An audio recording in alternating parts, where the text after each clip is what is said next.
Ibrahim Traore's departure from Burkina Faso at midnight shook the geopolitical landscape in silence. Ibrahim Traore silently boarded a Russian state plane headed for Moscow during the peaceful hours when most people were asleep. However, this was no typical flight. It was a planned high-security, symbol-heavy trip that conveyed far more than a standard diplomatic assignment. For what reason did he depart in the dark? Why was he personally accompanied at midnight by the Russian ambassador and embassy officials? And why has everyone's attention now shifted to a young African leader whose actions are upending the world order? These are questions that cry for clarification. We also walk you through the significance, symbolism, and impact of Ibrahim Traore's defiant presence in Moscow. There have been internal, external, and even ideological threats to Ibrahim Traore's leadership ever since he came to power in Burkina Faso. He has escaped at least 18 assassination attempts and multiple coup attempts in the last 2 years.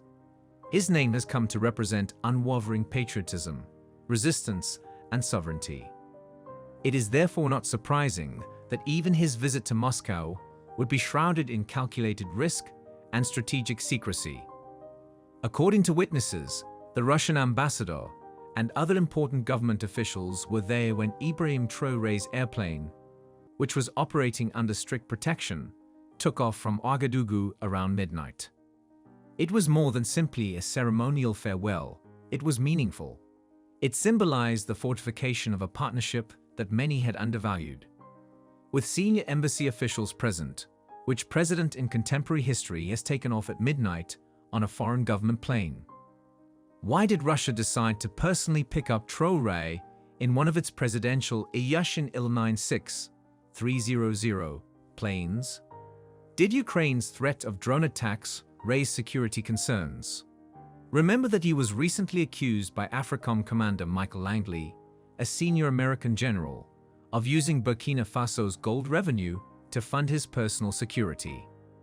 African youth staged a global protest in response to the accusation, warning the West to stop interfering with Ibrahim Traore. Maybe Putin responded to America in a strong way on Ibrahim Traore's behalf. You don't need to worry about him wasting Burkina Faso's gold-earned money, since I will fly him to Moscow and protect him on the way and return. What a response! Or was it a showy gesture to indicate Traore's newfound prominence in the multipolar world? When he landed at Vnukovo International Airport, he could not help but notice the crimson carpet. Leading Russian officials were standing by. With his weapon holstered at his belt, Ibrahim Traore exited the plane dressed in full military uniform rather than a fitted suit. An audacious visual statement. He is a revolutionary who arrives in sovereignty rather than subservience. He is not merely a guest. Traore stood out among the numerous other leaders that attended Russia's 80th Victory Day celebrations, both in terms of appearance and content. Moscow took notice. Ibrahim Traore gained a lot of attention in the Russian capital throughout the course of the following 48 hours. He attended a meal hosted by President Vladimir Putin with other foreign leaders, including Xi Jinping of China, Nicolas Maduro of Venezuela, Lula da Silva of Brazil, and numerous heads of state from Africa. However, it was more than just etiquette and cuisine. There was no denying the affection between Putin and Traore. The Russian president was once spotted putting his hand on Traore's shoulder and expressing gratitude to the leaders in attendance for standing with Russia in the face of danger.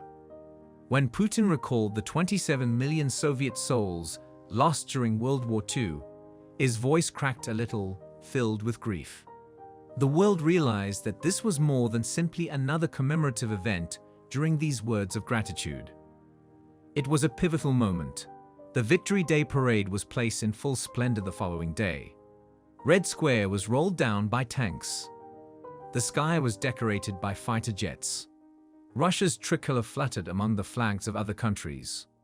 Once more, though, it was Ibrahim Traore who captured the attention of both cameras and spectators. He stood unflappable in his military uniform, bare-chested in the cool May air, flanked by much older presidents in heavy coats and formal suits. But none was taller. The ceremony to lay wreaths at the tomb of the unknown soldier followed. A silent time, a rite of remembrance, and possibly the most poignant part of the whole Victory Day festivities. Many heads of state bowed respectfully as they came to lay their wreaths before the eternal flame.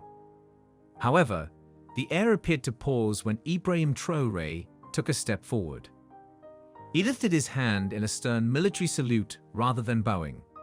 A soldier respecting other soldiers. A revolutionary honoring those who, like him, battled for a country's soul. More than any speech, this salute at that precise moment revealed a narrative. It was a moment of historical and personal importance, a declaration of alignment. The symbolism was immediately apparent to both observers and international analysts. Traore's salute was more than just a show of respect at a place that honors sacrifice. It was a sign of fraternity. And as Putin watched, clearly suppressing his tears, the unspoken language of warriors cemented the connection between the president of Burkina Faso and the Russian leader.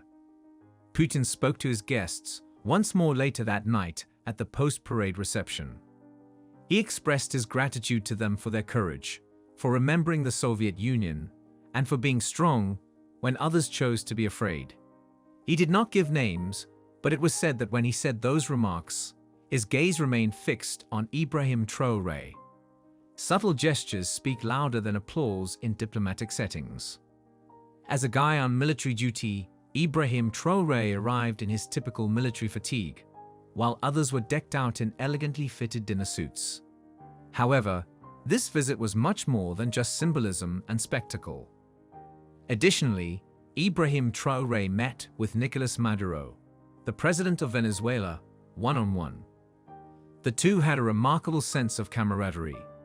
They appeared to have been friends for ages, grinning widely, shaking hands fervently, and using expressive motions when speaking. The two leaders are fighting the same battle. They have had to struggle for their nation's right to self-determination, endure economic sanctions, and are isolated from Western powers. There was more to their meeting than just diplomacy. It was a resiliency summit. According to reports, Maduro and Traore talked about how to oppose Western narratives through media cooperation, food security, energy independence, and military cooperation. Maduro even referred to Traore as a courageous African lion who encourages the youth of the entire continent in addition to leading Burkina Faso. The strategic alignment was obvious, and the regard for one another was sincere. Is this the beginning of a new axis of autonomous states united not by ideology, but by resistance and a desire for independence? The news of Traore's efforts in Moscow has sparked a new wave of pride back home in Burkina Faso. Videos of Traore joking with Maduro, sitting at Putin's meal, and saluting at the memorial went viral on social media.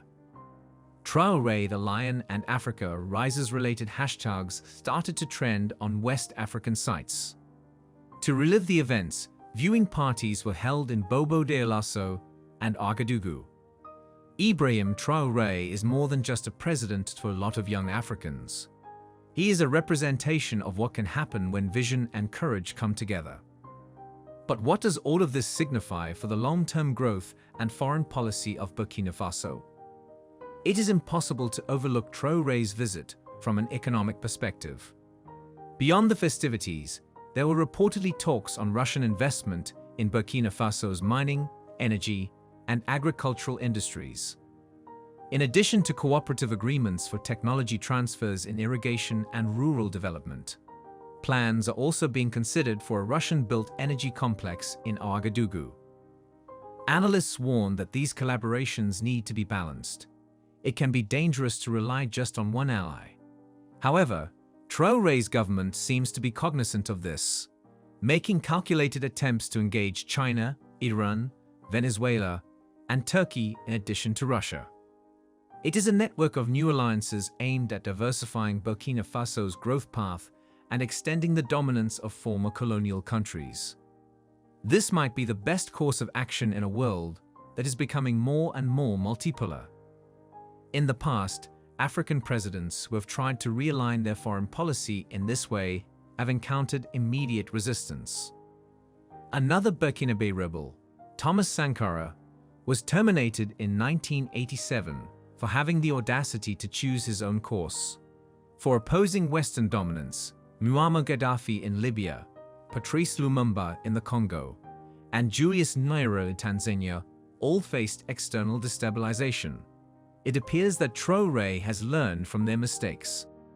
In addition to a new generation of devoted officers, he surrounds himself with strong international allies who are prepared to offset any possible meddling. The world is paying closer attention to Burkina Faso as the ongoing changes in global power continue to play out. Is it possible for a small West African nation, led by a 36-year-old soldier, to genuinely alter the course of world relations?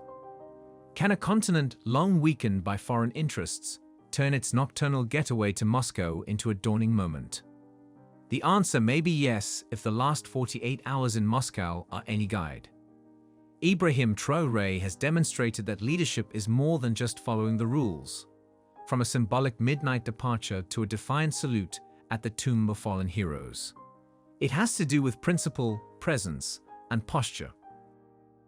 In your opinion, does Traore's behavior portend for Africa's future? Could this be the start of a fresh resistance movement that restores the continent's honor? Or is it a bold risk with unknown repercussions? Leave a comment with your ideas. Ibrahim Traore's journey is far from over. However, one thing is evident. He moves with purpose, whether it's a soldier's salute or a nocturnal flight, and the world is unable to turn away.